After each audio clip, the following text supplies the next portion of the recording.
Chapter 28. "Now what?" Billy said. "Can we get out of these suits?" She had her faceplate open, as did Wilkes, so they could talk, but it would only be the work of a second to slap it shut and seal it. "No, because Spears hasn't come blasting through the door yet doesn't mean he doesn't know we're here. You can shuck the extra gear, but keep your weapon ready." Wilkes was already checking his own carbine. The dry lube used in the mechanical part of the weapon was supposed to be more or less impervious to high or low temperatures, but he cycled the action and ejected a couple of live rounds to be sure. It wouldn't do to have the damn thing frozen solid by the cold vac if Spears did show up, waving a gun of his own. "Okay, mine works," Billy said. "Good. What now?" "Now we wait a little while and see what he does. If he knows we're here, he'll do something.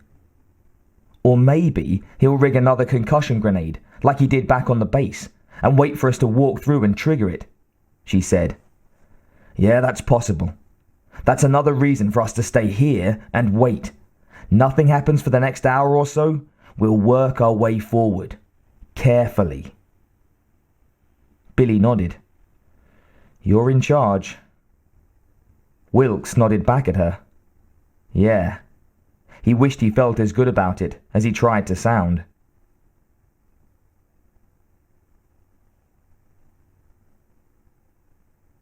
Spears finished his preparations. He had to assume that the sergeant, what was his name, Watts, Jenks, something, was a good enough soldier to do a basic recon before embarking on anything precipitous. If he were him, he'd assume he'd been spotted on arrival and suspect that his enemy was prepared for him. Which was true. In the sergeant's boots, Spears would dig in, find a defensible position, and wait for his opportunity to take the opposition out. A single well-placed shot would do it. The sergeant must be hoping that Spears would make a foolish misstep and give him that chance. Sorry, Marine. Not this time. Too bad he was no longer interested in leading human troops. This sergeant would make a good officer. He was brave, smart, willing to take chances. In another lifetime, Spears would have bumped him up in rank and been glad to have him in his service. And he was certain, even though he had not seen him, that one of the two hiding down in the aft cargo was Wilkes. That was his name. Wilkes. Spears offered the unseen enemy a sketchy salute. "Better luck next incarnation, son." He moved to the attack.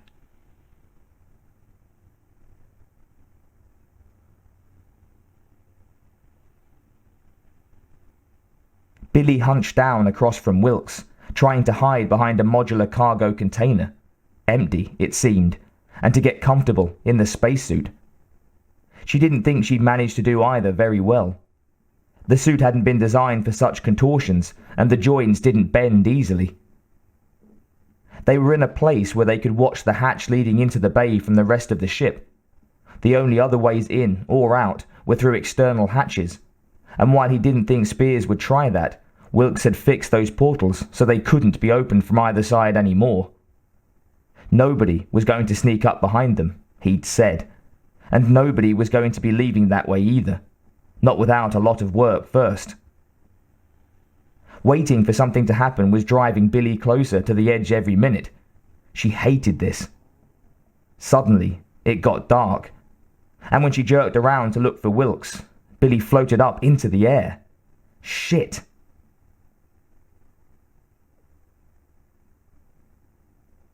"Billy, close your faceplate, now!" Wilkes reached up and slapped his own plate shut, then reached for his oxy feed. He heard the door to the corridor slide open on its track, and he tried to bring his carbine to bear that way. It was hard to do in 0G. Spears had cut the lights and gravity, probably the air too, and Wilkes guessed he would either shove a gun through the door, bet your ass he was braced when the 4 gravity shut down, and hose the room, or maybe toss a grenade inside. It couldn't be anything big, nothing that might hold the ship. Concussion bomb, maybe a little fragger. The suits wouldn't even slow down the shards of a fragger, much less a 10mm caseless. Damn. Damn. Damn!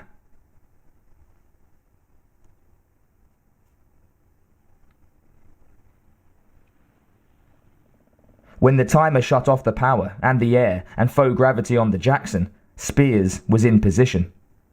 Even if they were braced for an assault, the cessation of weight ought to throw them for a moment, long enough to lob a concussion grenade into the hold. Once they were out, it would be the work of a moment to finish them. The door slid open. Spears, braced and holding himself down, tossed the grenade through, then pulled himself out of the doorway and flat against the wall. Some of the blast would enfilade back through the opening, of course, but he wouldn't be in its path. Without gravity to slow it, the grenade would sail a long way before it hit a wall and bounced back. It was possible it could come straight back out the door, he supposed, but that wasn't going to happen, because the grenade's fuse was a short timer, and in about a second, the gravity came back on. Spears was prepared for it. The thumps inside the hole told him that his enemy had not been. He grinned.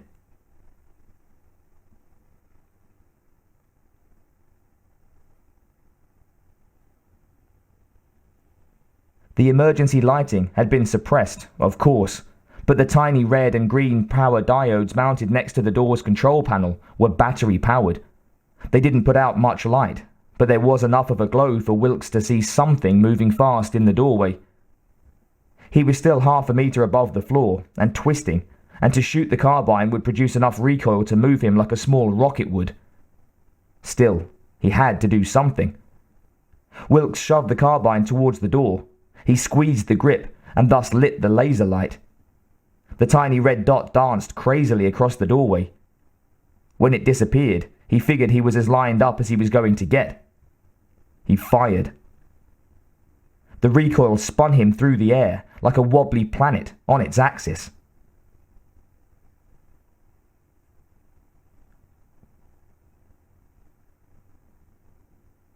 Billy saw the muzzle flash from Wilkes's gun, a spearhead shape of red and orange. The light from the blast showed her where he was, but he vanished in the dark immediately after the flash died. Her helmet muted the sound somewhat. She heard the bullet spang against something past the door. She thought. It was so dark. A brilliant light splashed her, strobing the hold, then something heavy thumped against her, knocking her backward. She flew like a bird with an injured wing, tumbling. The gravity came back, and she fell to the deck, slid a little, stopped.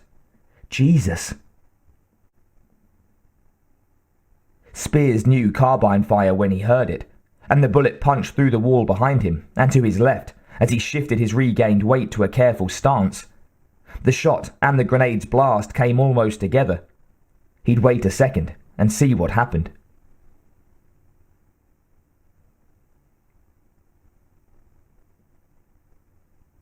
Wilkes hit the deck hard, landed on one shoulder. He rolled to a prone firing position, thrust the carbine out, and found the laser's dot against the far wall, next to the door. On the chance that Spears might be flattened against the wall there, Wilkes opened up and drew a dotted line from the wall across the doorway to the opposite flanking wall. He fired on semi-auto, for control. He hoped Billy had enough sense to stay down, wherever she was.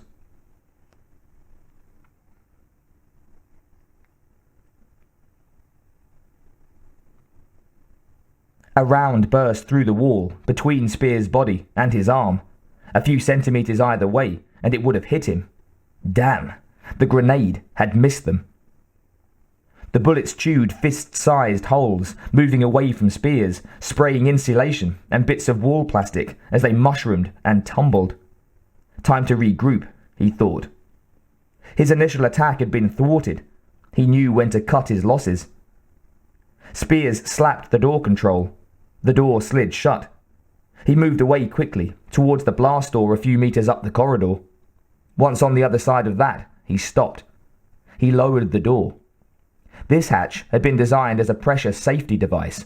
It was airtight, constructed of duralloy, and capable of stopping something as puny as assault rifle fire. From his belt, Spears pulled a spot welder. He lit the arc and braze feed, and ran a bead along the base of the door.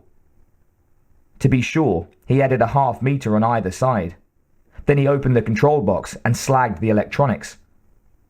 Finally, he lifted the manual safety hatch and welded the crank handle to the steel safety cage. This door wasn't going to be opened from the other side unless somebody had a cutting torch, and he didn't think Wilkes was that prepared. But just in case, he set 2 fragmentation grenades on stick blobs to the wall at eye level and ran a tripwire. If, by some miracle, they managed to raise the door, a careless step would get them. And he rigged the trip so it was 3 meters away from the doorway itself. They'd maybe look for a wire on the way through, but probably not so far away. Not, he thought, that they would ever get through in the first place. He couldn't micromanage the gravity on a ship this size, but he could keep them cold and in the dark, without air. Even if they had their own air supply, they couldn't last more than a day or 2. Ah well, better shut down the recorders. This hadn't come off quite as neatly as he had hoped. No problem. A win was a win. It might not be pretty, but they were bottled up back there, and that was the end of it. He gave them credit for trying. But close wasn't good enough for a cigar. Spears laughed softly at his own joke and went forward. Wilkes and Billy had the suit lamps lit, so they could see each other okay. It was dark, and it seemed to Wilkes already getting cold and stuffy. "Might as well breathe his air for as long as we can," he said. "When whatever is already in here is gone, that'll be it. We're back to the tanks. Shit. Wilkes, are we screwed?" "Yeah. He's dropped the pressure door down in the hall, fucked the controls up. He must have known we were coming all along. We're lucky the concussion bomb didn't get us, but yeah, we're screwed. We ain't going anywhere now. Can't we get outside the ship?" "Maybe. I could probably manage to unseal the hatch we came in if I tried hard enough. But the minute we step outside, he'll shake us off like fleas from a steel dog. We'd never find another way in time." "Can we blow the ship up?" He looked at her. He understood the thought. If they were going to die anyhow, might as well take the bastard with them. "I don't think so. This is a military-grade vessel. I could set off what grenades we have, but it wouldn't do much more than ruin the aft section. If that. These ships are built in segments, airtight compartments. We could take out some inner walls, but segments are armoured like the hull. The drives are amidships and out of reach. Even if we did cripple it, we'd die as a result, and he could probably just transfer to the MacArthur at that point." "So that's it?" "Well, we might get to the oxy stores buried in the walls here and bypass his control. We might get enough air to last a couple of more days, but not to get to Earth." "Yeah, that would be my guess." "Damn." "Sorry, kid. We tried. We lost. That's the way it goes sometimes." "There's nothing we can do." "Not unless we can convince Spears to turn over the keys to the escape pods." "Maybe if we said please?" Wilkes thought about that for a second. I got a better idea.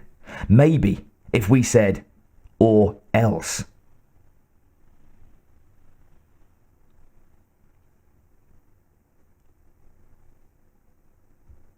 "Hello, General Spears," said the voice from the comm.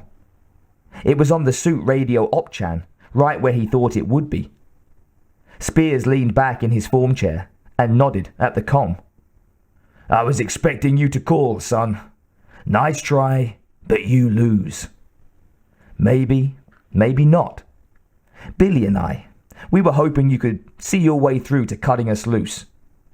"What would be the point, Marine? It's a long walk home. You'd never make it." "We could if we had 2 of the escape pods." Spears grinned. "That you might. But I'd have to give you one. and I don't really see that as a possibility. Nothing for me to gain. We'll trade you for it. Son, you don't have anything to trade. How about the 9 linked M40 grenades, all set to go off at once? So you blow the ass out of the vessel and kill yourselves. It won't even dent the armor amidships. Nice try, but you ought to know better. Oh, I didn't mean I had the grenades here, General. Spears leaned forward. What are you talking about? Well, Billy and I, we figured you were pretty good when we flew up here. Given our experiences so far, we had to bet there was a good chance you'd take us out. Good bet. Yeah, well, you're a general and I'm a sergeant. But we figured, what the hell, if we died, we could have the last laugh. Keep talking. He had a feeling he knew where this was going, and it sent a chill through him. So, before we left, I rigged a little explosive in the MacArthur. Kind of a going away gift, you know? With a timer. We gave ourselves plenty of time to get here and beat you. Plenty of time. Got an hour or so left. You're bluffing. I can see how you might think so. But we aren't. And can you take that chance? If we did wire the ship, your tame monsters get an e-ticket ride to nowhere in about 58 minutes. Your command, General. Adios forever. Spears stared down at the comm. Wilkes was bluffing, he was pretty sure. But if he wasn't, damn, could he take the chance? Now if you want the trade, here's the deal. You cut one of the pods loose within the next 2 minutes. That way you don't have time to go and play with it. Billy and I, we leave the ship, rendezvous with the pod, and radio you the location of the bombs. You can get to the ship and deactivate them in the other pod easy enough, with 20 minutes to spare. Assuming I believe you and do this, Spears said. What's to stop me from blasting you and the pod into atomic dust with my ship's guns the second you radio me the location? Your word that you won't. Spears grinned wide. My word. You're a man of honor, aren't you, General? Of course, son. Spears chewed at his thumbnail. He couldn't take the chance that Wilkes was telling the truth, not with his army at risk. Besides, once they were outside the ship and in the pod, he could pot them easily enough. As long as they were in the aft cargo bay, they might figure out some way to get out and into the rest of the ship. Damned fucker was resourceful. All right, Marine. You have a deal.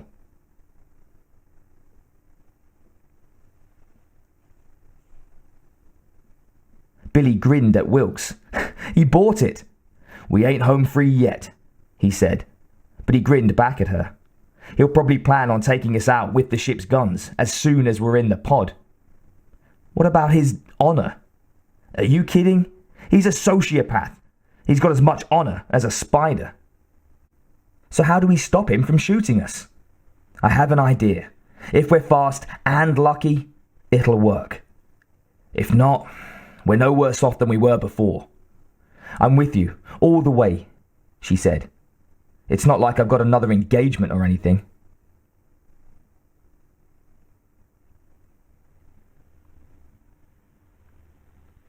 Once they were inside the escape pod, a small ship capable of a couple of weeks of cramped flight, it wasn't 20 seconds until the comm lit with the incoming call. All right, where are the bombs? Wilkes was busy putting the drive system online. He powered up the small engines, activated life support. Strap in, he ordered Billy. She obeyed. Where are we going? There's nowhere to hide out here. Yes, there is. Watch. He tapped the control and the little ship moved forward. Wilkes, I want the location of the bombs now. or I will cancel our agreement and blast you." "Too late," Wilkes said, as the pod moved almost back to where it had been launched from the ship. "What good does this? His guns are on top, the sides, and under the nose," Wilkes said. "His field of fire covers a full sphere, but there aren't any guns directly under the pod launch bay, and he can't elevate or depress any of them enough so he can accidentally shoot himself, or in this case, us." The tiny ship rode a few meters away from the larger vessel. "Can we stay here?" "Not for long. He'll start playing with the drives and we'll lose contact. But he can't wait. The clock is running. Hold on." Wilkes touched the comm. "General, you want to go to the power control box for the aliens' tanks. The main cable from the generator to the control cabin where it leaves the forward circuit breaker. And the G-house driving next to the gyro switch complex." "Damn, I thought you were bluffing."